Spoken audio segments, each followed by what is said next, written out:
Alright, what have I been watching? First thing before I get this review started, my review for Jurassic World Camp Cretaceous, the new Netflix series, is up on my main channel, Kabam Studios, or KBAM Studios, however you like to say it. It's up there. I reviewed all the Jurassic World and Jurassic Park movies, so you can check those reviews out. And stay tuned for more Netflix and Disney Plus and streaming related reviews soon. So yeah, let's get started. I did watch some things on streaming. Let's just go over those first for a change. I watched more King of the Hill. I'm almost on to season 9, so there's about 13 seasons, something like that. That show, I can't remember exactly. And so, I'm almost finished going through that entire series. I've also been through the first episode of Star Trek: The Next Generation. Only reason I watched only the first episode is because it's so long. It's about an hour and 45 minutes, the pilot episode, and then the second episode is much shorter. Every episode after that is much shorter, but they basically crammed 2 episodes into one and made them very, very long, and it's absurd. But yeah, still though, it's fantastic. I love Star Trek: The Next Generation. I'm really excited to finally be getting started on revisiting it. It's been many years since I've seen it, and I'm going to watch it again in its entirety. Then I'm going to go to, I think it's Voyager, Deep Space Nine, and Enterprise. I might be completely wrong on that. I'm trying to, I don't know the exact order in my head, or off the top of my head, but Anyways, let's talk about some movies I watched. First up, I watched this last night, Enchanted. So what this movie kind of is. It's a Disney movie where Amy Adams is this princess, and she gets transported into real life New York. It seems like one of those movies like Alvin and the Chipmunks, you know what I'm talking about, where the characters who don't belong in our world come to our world, like the Smurfs. But what this is, the point of it is to play around with Disney fairy tales. And it does a great job at that. I think better than Disney does nowadays with shit like Frozen. I don't like to cuss, but it's true. Frozen is that. Poodoo.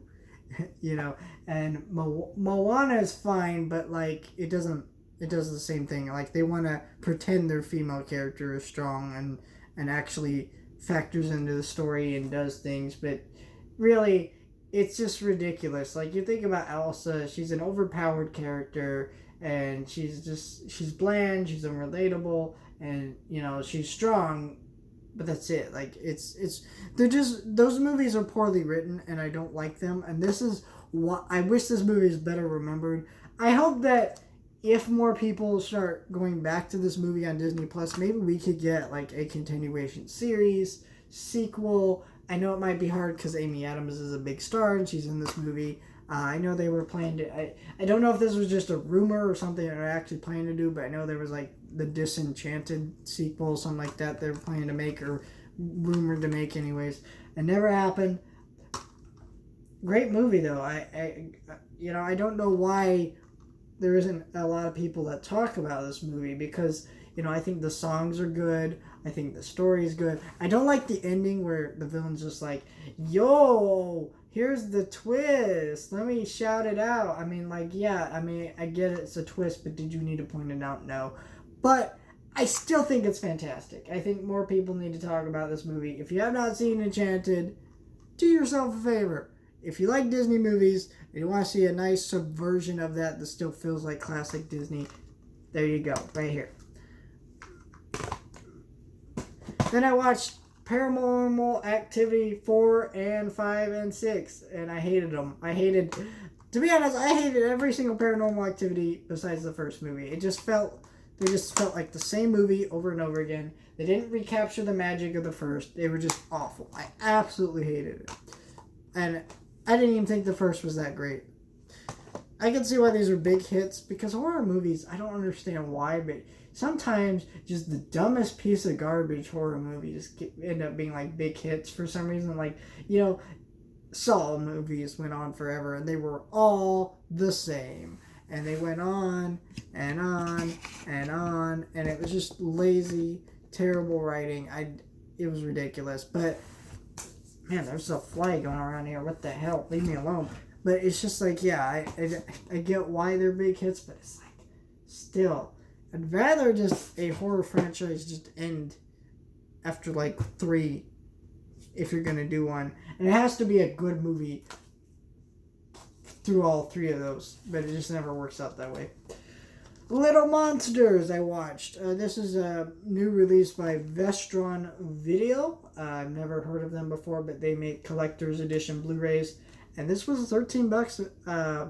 Look at the artwork on that. Very pretty. It's got tons of bonus features.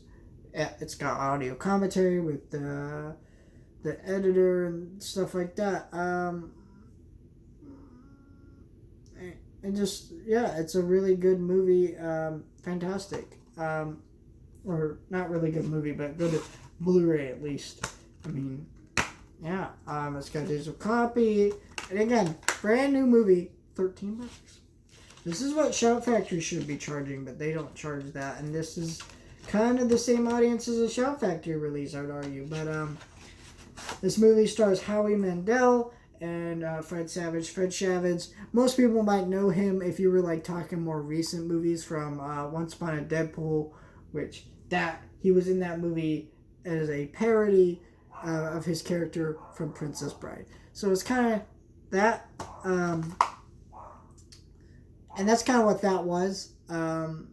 But you know, he's in this movie, and what this movie is about is kind of him. This is a wacky, kind of crazy. Excuse me, my dogs are barking. But you know, I'm just gonna wait till they stop.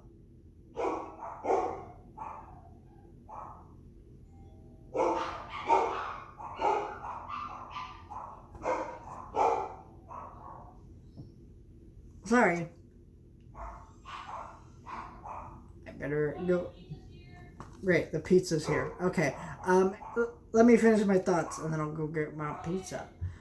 It is a fantastic, fun movie. I think it's wacky, it's crazy, it's weird. It's kind of a strange, surreal comedy movie. There aren't many movies I can think of that are like this movie. I really loved watching this movie. And yeah, I'd recommend it. If you don't like 80s and 90s movies, though, don't watch it. It's very 80s and kind of 90s. I mean, I can't... It feels like both decades, but I can't tell whether this is a 90s or 80s movie. I probably should look that up. But yeah, it was great. I enjoyed watching it. So,